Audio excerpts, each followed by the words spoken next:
pullback. Troy's dreaming big like LeBron.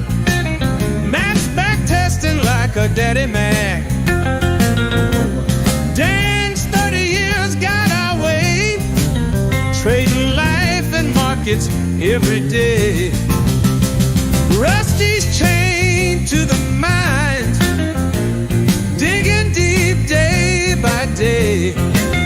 But when Option Omega releases new features, he's free to come out and play. Option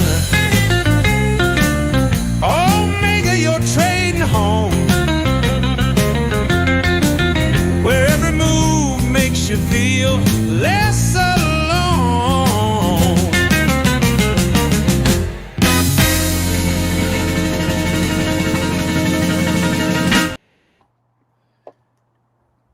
Where are my West Coast people at?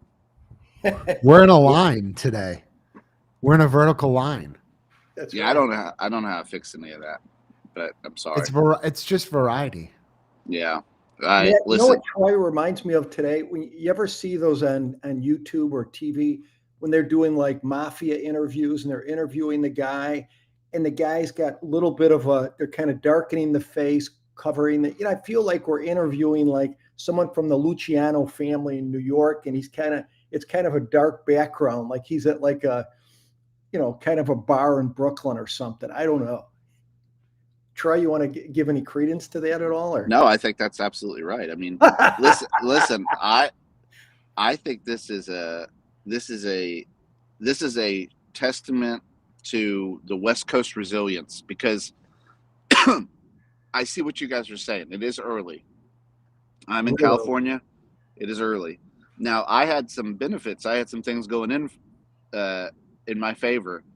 One of which is that I went to bed at 6:45 Pacific time last night because I was exhausted. Oh yeah. So I'm up and ready to go. I have a Turkish coffee, which there's a little Turkish shop that sells Turkish delights and some other goodies.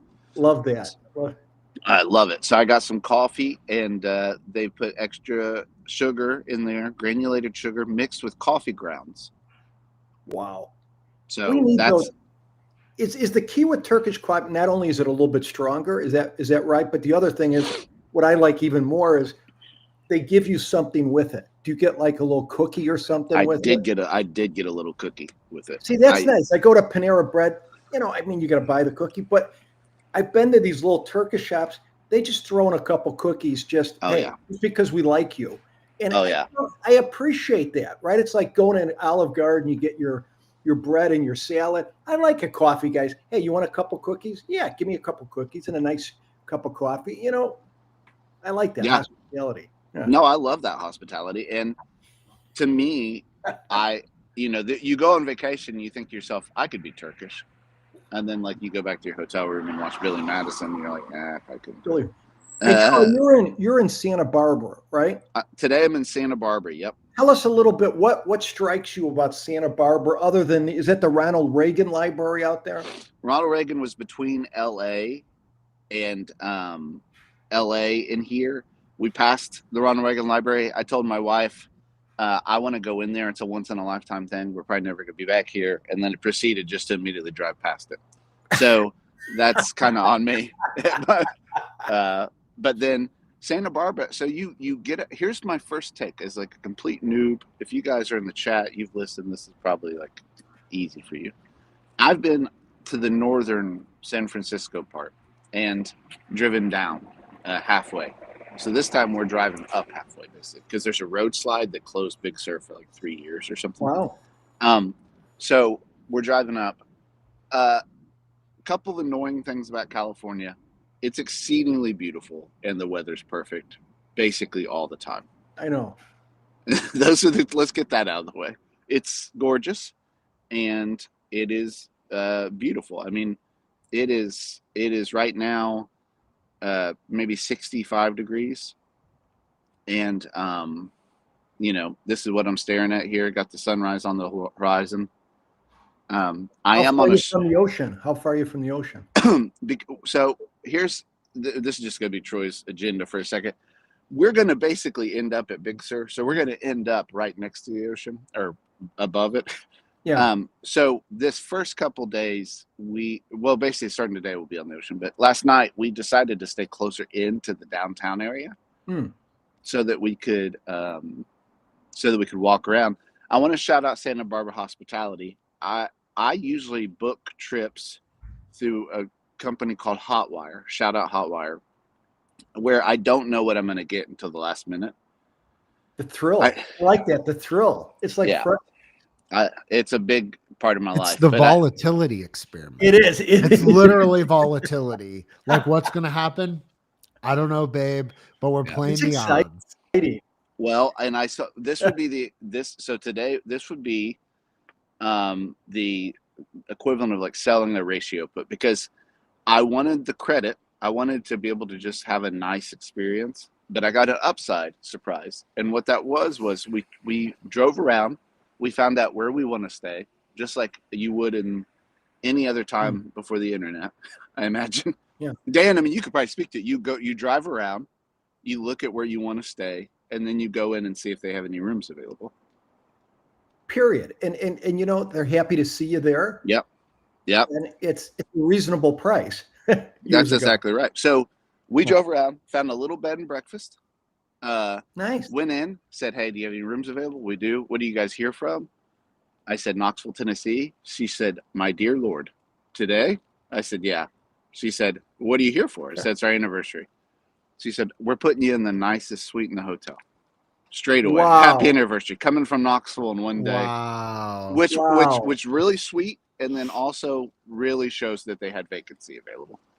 Yeah. You timed it. You hit the off season. Congratulations. Hit the off season. So we're here, but I tossed and turned all night thinking about my boys doing the OO show. And I said, I whispered in my wife's ear and said, I gotta go do it. And so here I am outside our little bed and breakfast and doing good. And listen, I've been checking the market. Dan, markets, can I just throw I have way too many puts. So now I have to it's not just my bear sense. Now I have to really start thinking about getting burned on these a little bit. Sure. And so here's the bear case, bull case in my mind. Bear case, we can't catch a bid to save our lives. And when we do catch a bid, it is sold.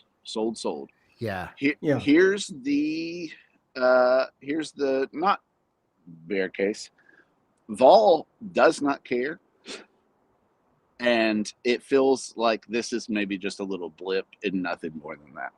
That's my thought. Oh, 100%. And so far, it is. I mean, we've gone 2% or whatever down in the SPX. So what? Right. I mean, not so what. And again, the thing that gets everybody always is the speed of it, right? Yes. Because it can go down fast. But you're right. It's so far we're down 2%. Now, if you could get some, what could get the VIX, wake up the VIX? I mean, it looks like it's going to open at 20. What could get some spice and get it up to 24 or 25 today? We need to crank another 100, right? If we can go down 100 in the SPX, now the game has begun. And now Troy is dancing in his Vol shorts and shirt in the streets of I was going to say Barberville. You're in Santa Barbara. Barberville's great. And that's the Beach Boys song. Barbara. Oh, yeah. No, listen, if you think I look crazy walking the streets at 5:30, wait till you see me when we're down 5% one morning walking the streets at 5:30. It seems pretty normal, does it? I mean, other than, you've got your names, right? NVIDIA's been down 9% for the week. Yeah. Microsoft 5%, Meta 6%, Palantir down 7%. But it's pretty orderly in the VIX. I mean, to think that we're going to be at about 20 in VIX, right? With SPX, the big candle yesterday and down today. I mean, the only thing that gets, if you were a vol guy, the thing to focus on, Troy, I'm trying to give you a nugget to encourage you with your long puts. Please. Would be the Friday effect. When we start getting a little bit of downside and you come to Friday sometimes people could get a little, hey, I don't want to go home over the weekend. Yeah. You know, Yeah. or Oh yeah. I want to get out. That could be your hope, but I don't. Right now, it seems pretty tame. Yeah. Um, I'll tell you what I did. I did something yesterday that I've been doing all week, but it actually worked well on the plane. So I had some ES puts, long ES puts, and I closed those yesterday on that move down. But what I did let go all day while I was traveling was I've been doing this pairs trade where I basically, this is a futures thing, but short the MNQ and go long either MES or M2K. So go long either the S&P 500 or the Russell versus the NASDAQ. That has worked this week. But this is a simple thing. I mean, it's not rocket science. Basically, when we go down as a market, NASDAQ goes down more than everything else. When we go up as a market, NASDAQ goes up more than everything else. That's the pair. That's the pairs trade. That's so you're buying MES, selling MNQ. Yeah, at a beta weighted amount because they have different notionals. So like what would that be, like 1 point? I think, let me do the math here real quick. I think it would be like 4 or 5 MES for every 1 MNQ. Don't quote me on that, or don't trade me on that, basically. But Troy, did I hear you say correctly? You were on the plane with your wife. It's an anniversary. Yeah. And you were trading on the plane. Did I hear that correctly? That's correct, Dan. Thank you for clarifying that. Yeah, I was trading that. I was doing that. I started by watching a John Candy. You remember John Candy? Absolutely. He's hilarious. I watched a John Candy documentary for like 30 minutes, and it was so sad that I had to turn it off. Like the documentary. Yeah. Here's the documentary. I'll save you guys lots of tears. No, everyone loved him, and there was nothing bad anyone could ever say about him. He was just funny and a good person. I was like, dang it. I was hoping there'd be something, because now you're just going to break my heart. Because I loved John Candy as a kid. He was awesome. He was your physical comedian, like a John Belushi. Yeah, for sure. So it's, I mean, listen, yeah. And also wives love it. Because here's the thing. If you really want to get in good graces with your wife, this is what you do. When your wife says, "Are you trading right now?" You lean over and you say, "How you think we're on this plane right now?" That's right. Whoa. That's right. Wow. And then and then she says, she either says nothing for the next 7 days. How do you think we're on this plane? She either says nothing for the next 7 days, or she says, "You and I both know that that's not true." And then you say, "Wow." Listen, Troy, you're broadcasting a live sunrise. It was like pitch black when we started. Now we don't just have the glow of the semis pulling away. We have the glow of a beautiful West Coast sunrise. Oh, I like it. Look at that. That's a trash truck that just pulled up to the sunrise. Is that what it is? Yeah. Oh yeah. Wow. I'm going to move locations because I just realized I'm right outside someone's room. God bless them. That could be, stalking could get a little bit, they could get you for that. That's right. What time is breakfast? Are you too early for the cooks, aren't you? It's 6 o'clock right now. I have to imagine something's going to open here pretty soon. But here's the thing, Dan, I think you're right. I think going into the weekend, this will tell me everything I need to know. They're either going to take vol out completely today, which would be a little surprising to me, or they're going to keep a little vol into the weekend. And that last hour is kind of interesting to watch what happens on a Friday like this. Does anybody want to hold them over the weekend? And if they do, party's over for the Bears. That's the question. Yeah. That's the thing that could get the vol kicking in a little bit if it's the Friday thing. But unless we have a rip-roaring rally to the upside, you think they're going to hold some of the volatility. And that's why I think something like, for those who say, you know what, I wish I had some long puts like Troy, and maybe they missed the boat a little bit. The nice thing, you look at, the reverse Iron Condors. Troy, is that the garbage truck? I was trying to show the mountains. They got these giant mountains right behind me. But anyway, sorry. Yeah. No, I was going to say, like reverse Iron Condors, they've come alive a bit, right? You're getting some movement. And that's a way for folk to, hey, I don't know which way the market's going, but the candles are bigger. We're having some movement. A reverse iron condor, even if you put one on Monday's date or whatever, test it first. But I think those are strategies where I'm more comfortable with. Now, they are negative theta. Yeah, right? You need the move. If the market falls asleep on you, you can be down 20, 30% before you can say potato chip, right? But when you look at the expected move for Monday, the expected move for Monday is like 90 points, which is like the standard deviation, saying we could be up or down 90 points. If you do a reverse iron condor, maybe 20 wide, I'm just throwing an idea out, and just a model, and you're buying maybe a 30 to 35 delta each side, you only need about a 40-point move or 50-point move to really start kicking in. So and the other thing is, you say, well, Dan, what about the volatility? If the volatility goes down on a reverse iron condor, well, because you're selling in a $6,000 vehicle SPX, you're selling your shorts, 20 points away or 30 or 10, whatever. Your volatility isn't that big of a deal compared to, hey, if you get a 40, 50 point move. And that's really the question. Do you think from where we open today, do you think we'll get a 50-point move one way or the other, right? By Monday? And just something to look at. But I think there is a place in people's portfolios for a negative theta trade like a reverse iron condor. And I know Matt's done a lot of stuff on that. It's just been tough because in this kind of grind down market, the vol, like, there's a comment from the chat. We need sticky vol, not blips. I kind of agree. Like, it hasn't felt that sticky. It just hasn't seemed that sticky. And a lot of the RICs go on in an environment where you have kind of like these upticks in the market, and maybe VIX takes a breather, and we just haven't it hasn't gotten excited. As Troy's point, I want to say VIX is really excited either, but it hasn't taken a breather. I mean, for context, we are in the markets. We're still up. SPX is up like 13 or 14%. And if we open around 60, high 6,600, 6,700s, that's where we were a month ago. That's where we were a month ago. And indeed, we actually got down to, let's see, on October 10th, we were down to the mid 6,500s. So, it's still been an extremely bullish run here. And I even had our friend the Bear queued up for the show notes today. Our friend the Bear. There he is. Listen, Hi, Bear.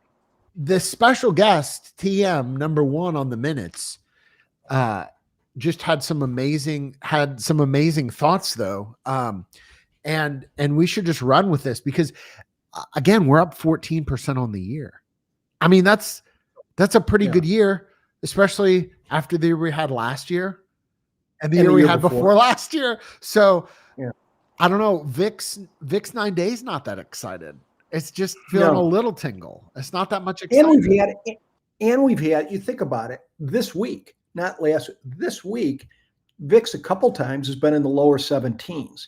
So that doesn't, lower 17s doesn't get you excited. Again, I think right now we're down about 2%, right? Yep. You need here's the thing. The whole thing can change. Wouldn't you agree? We're down, if we go down 100 today. Yeah, it changes at that point. Yeah, for sure. It changes, VIX gets a little more bolden. Right now, everybody is saying, you read any pundit, this is healthy for the market. I love when they say that. Even though your long portfolio, this is healthy for the market. We need speed, right? Those guys crack me up because as someone who's perpetually holding puts, day 3 of a drop, this is healthy. This is good for healthy markets. Do this. Day 5. So Powell has to step in here. Oh yeah. Powell has to step in. I mean, these guys, that's why we do a show in the morning. So you can, with all due respect, actually learn something about how markets work from day in mostly, and then learn about travel. So and the NBA. And mostly the Troy, NBA. and Civil War history. Hey, shout out Mac McClung. What a ride. Listen, he had some good flashes. He got they released it. Listen, the Pacers, as we talked about yesterday, over 40% of their roster is injured. They signed a Mac McClung who's about as tall as me, but is the slam dunk champion a couple years running. Yeah. Can't get a spot in the league, but they bring him up every year for the slam dunk. He plays in the minor league. And the Pacers played him in like 3 games, signed him, realized he's a guard. He's not a point guard. They don't have a point guard. They called me. The Pacers called me and said, Matt, can you point guard? And I said, listen. Matt said he's busy. No. Troy's out of town. I can't. Rusty's out of town. I have an important show. I'm trying to prepare I have the most practical Civil War minute of all time today. We've got futures down 30. VIX 9-day. We're watching to see if it's a 20. I said, Pacers front office, thank you for your consideration. I'm going to continue with my day job at Option Omega. So Mac McClung got cut. They brought in a different point guard who they already had this year in the offseason and had already cut him. So the bottom of the barrel has been scraped. We're now past the bottom of the barrel. But it doesn't matter because Troy's going to be on the show till we have a high noonday sun. I can feel it. It's bright out. Beautiful there now. Troy, you got to find some. Do they eat avocado toast? Is that what they eat in California? Matt, this is all they freaking eat. That's all they eat. Is it avocado toast? Listen, do they have toast restaurants? I told Melissa, we went to a restaurant last night and she said, do you notice that everybody's just super skinny? And I said, listen, where I come from, I'm actually doing pretty good. Like I look pretty good from where I come from. It's all relative, you know. Oh, yeah. That's the thing. I'm a Tennessee 6. I look at myself, but California, not going to do it. Not going to do it in California. There'd be no Sammy's. Sammy's in Knoxville are one of those with their breakfast compared to out there. No one would eat. No, it would, but it would be like avocado toast. It'd be like eggs hatched from like a chicken that free ocean range. That you knew its name. Ocean. You knew the chicken's name. Yeah. A chicken from royalty. Yeah, that's right. And a descendant. A descendant of the greatest chickens that came over on the Mayflower. Yeah. So listen, the VIX this is an interesting area. You know, some of your trades like DC's. Matt, can you speak to? I don't know how DC's. I know mine didn't do great this Mine week. didn't do well either. There were people who did well with them though, and like this is the thing. I mean, people say like DC's, it's good, it's bad. Mine didn't have a good week at all. But there are people. There's a lot of. You can set up a DC. Listen, a DC is just a structure. There are certain things that overall will influence it, but there's people that hold their DCs shorter amounts of time. There's people that have profit targets. There's people that hold them. And so there were people that did very well. I was not one of them. That's fine. I have almost. Yeah, what was on your DC? Yeah. Maybe give a little bit. Was it more moved too far? Yeah. Or so basically it was just the timing of the moves. It was the timing of the moves. And even if you look at yesterday, I have the chart pulled up from yesterday. So we started yesterday and then had a big, let's see, we started yesterday at 67.80 and drilled down all the way to 67.50. And then we ended up at 67, almost 6,700. But we had enough, like we rebounded like 20 points in there. And so and then we had a rebound of like 50. We had a 50-point move and then we dropped again 30 at the end of that. It's just the timing of the moves weren't great. Sure. I didn't get wrecked on my DCs that exited yesterday. I just didn't also do as well as you would think from looking at the markets. The DCs. Did they exit because of a Delta trigger? No, they exited on some of the upward pullbacks. They were in some of, I think, I don't know. I think I only had one that exited yesterday. Some of my longer term DCs have gotten delta'd out. So that hasn't been good for them early in the trade. Probably another one. Yeah, maybe another one today. And then the shorter term ones, we had that big move on Tuesday.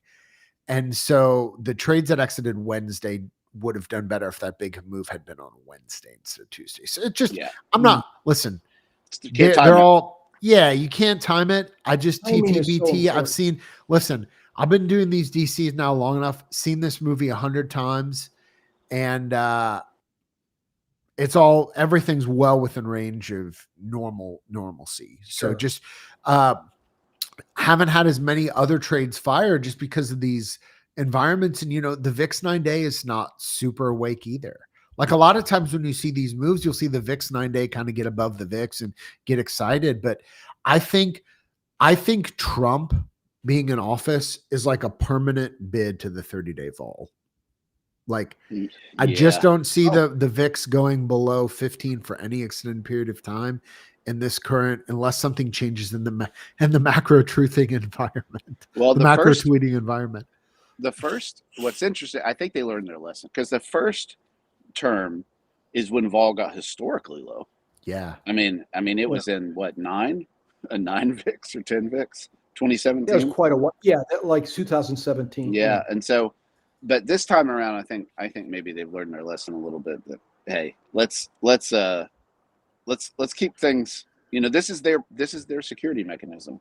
Is keeping this stuff bid a little bit, and so I'm excited for it. I don't know what's going to happen today, but it is interesting. You can kind of see these patterns like this. The fact that we just cannot catch a bid is really interesting to me. That's usually a negative sign, but the fact that the VIX isn't responding, there's a bit of a puzzle to this. I think it's the Atlas Comet personally, but if you ask me, enlighten us, Troy. Speak on this. Listen, can I just say this real quick? Now, this is a little bit, I'll give you a factual one that no one can argue with, and then I'll give you one that's discretionary. I'll put it that way. So here's the fact about the Atlas Comet. NBC News is reporting as of last night, it has no tail. Matt, do you know what comets have usually? Do you know what they have? A spaceship. It sounds like a spaceship. Comets usually have a tail. Secondly, and this is a little bit more discretionary, but you can find the data. It's factual, I think. I like when he says it's factual starting out, because then it's like, don't argue. Yeah, don't even try to argue. There's rumors that it has changed trajectory towards Earth, and that December 9th, we will be visited by the comet. Now what's the date? I believe it's the 9th. Options involve risks. Comets involve risk. Comets involve risks. Spaceships definitely involve risks. So I can't speak to it. I'm not one of those guys, but I'm just saying, I'm not saying it's aliens, but it is aliens. I mean, it is. Are you rolling your puts out to December? Or? As I should. But listen, guys, my battery has drained 80% since being on this call. So, oh my goodness, I appreciate all you. Sorry, you got to get there and charge that thing. I know. Listen, sorry, Matt, for absolutely just taking over. Listen, I'll save my show notes we'll save these for Monday. We'll just do the Civil War minute on Monday, Troy. You just got to make time. I love We'll wrap here. It's all good. I will say real quick, if you think, man, Troy really does just bomb everybody's time sometimes. I'll remind you, I don't like fancy things. I don't like fancy wancy things. I don't like fancy wancy take a trip to Nancy things. What I like is wasting your and my time. Thank you. On that note, everybody have a great day. Happy Friday.